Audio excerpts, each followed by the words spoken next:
Premier Jason, how are you? Very good. Okay. There you go. Hi, good to John see you. Jurius, Jason Kenney, how are you? Albert, Big Swallow, he's our quality control. He's our hay whisperer. Turn off. And how far? 3 miles? 5 miles. Huh? 5. Right here. That's where we're at. Yeah, right here. Okay. All right, everybody at this camera for one. We now have join the main leader. Just to bring those in. Oh, yeah. And certainly we'll start. So when we first cut it in the field, it has to sit in the field for 5 days to cure. The reason why we cure it is to dry the stem off. Okay.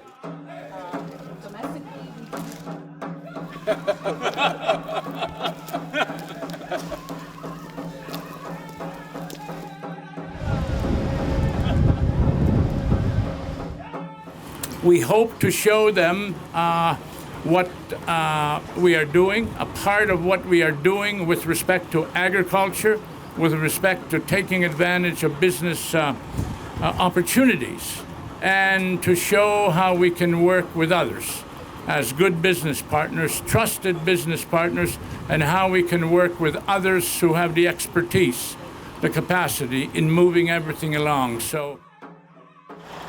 And I want to thank you for showing me what an amazing example of First Nations enterprise that this is, taking this land of your people and turning it into crops that are in demand around the world. And I've seen a level of business sophistication, of agricultural sophistication, of global marketing sophistication that's amazing. This is what you're building here with the support of Indigenous capital is going to be I think a model for the rest of Canada on how First Nations can be partners in prosperity. So.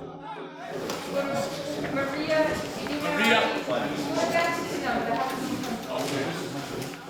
The lake, but is a real jewel of the tribe in terms of economic development. 1,000 dam cubic capacity, so it really gives us the ability to apply water, control the water, and we also administer the land. Peacemaking Center. We have breakfast to your And Red Crow College is in the process of a new facility, which thank you very much to the province and to the tribe for providing the funding for that, for contributing. Looking at now, kind of going back to the original intent of policing, and that's to protect our community. Obviously, that's beautiful. Thank you. Wow. Made by one of our traffic people. That is fantastic. Maker of moccasins and beaters, you make those. That's interesting. That is beautiful. Thank you so much. Authentic, this is deer, the soul is. So I'd like to present, this is Slamiko Suits here. Yes. Oh.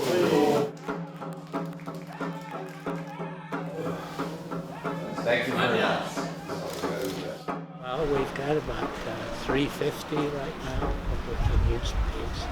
Well, a lot, about 455 initially, but we'll keep. And you could do up to 900, I understand. Yes. And you've also got a satellite campus in Lethbridge. One of the really cool things I just learned is that there are dozens of apprentices for the trades working on this building, all of them from the Blood tribe here. So that's a great program because they're learning those skills as well as part of Red Crow College's industrial arts program, right? Yeah.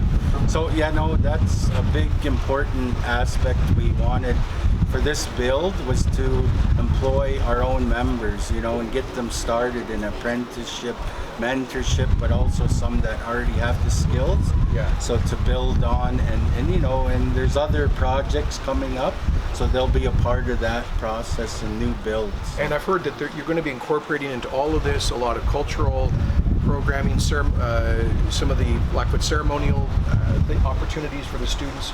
So it'll be an education that's really grounded in your culture, and I think it's a wonderful thing. So just wanted to point out to Alberta taxpayers who are helping to invest in this project, a wonderful way of supporting.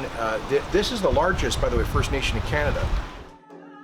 But that's okay. It's okay. So we'll go into my teepee first. Where's your, this is my grandson.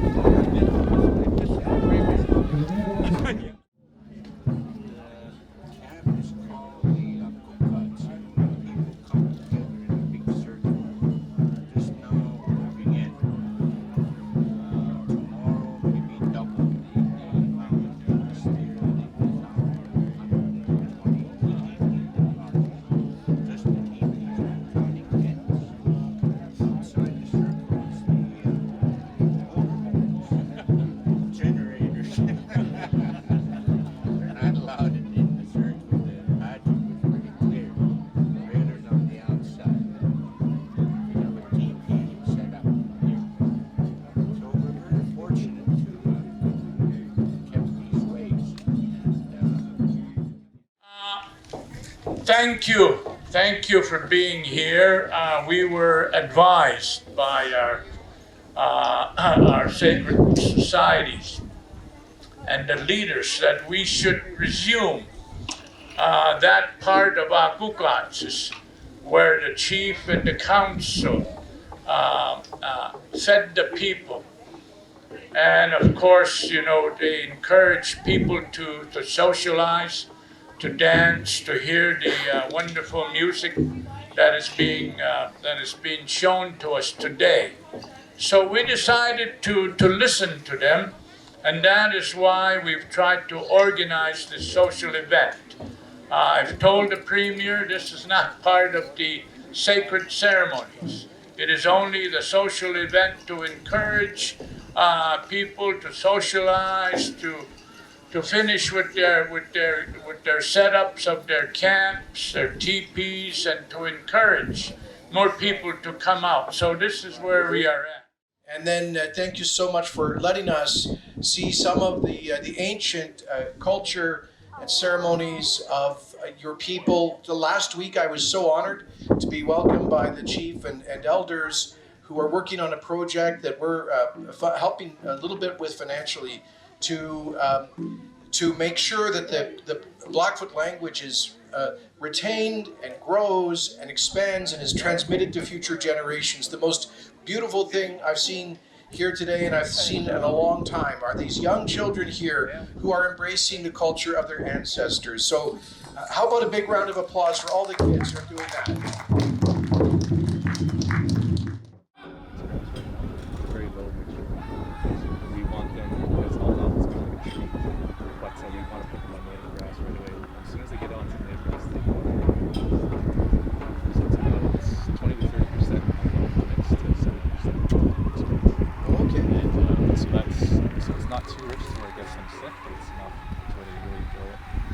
Yeah, fresh water, fresh feed every day, mineral.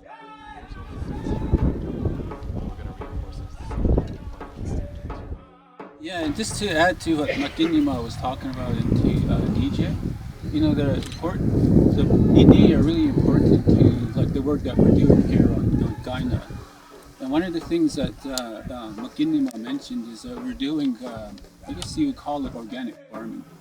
So the work that that's also happening is that we're growing these specific grasses for the Ini in a different area of the reserve. And the thing with the Ini, how important they are is, you know, not only do they give us like our identity, our food, but even their dung is really important. So that's a big part of like the organic farming that I do, is that I use a lot of this dung and I fertilize my plants. So I don't use Western farming methods.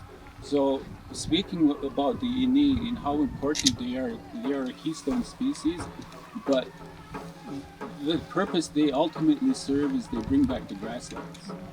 And that's what the work that we're doing. So now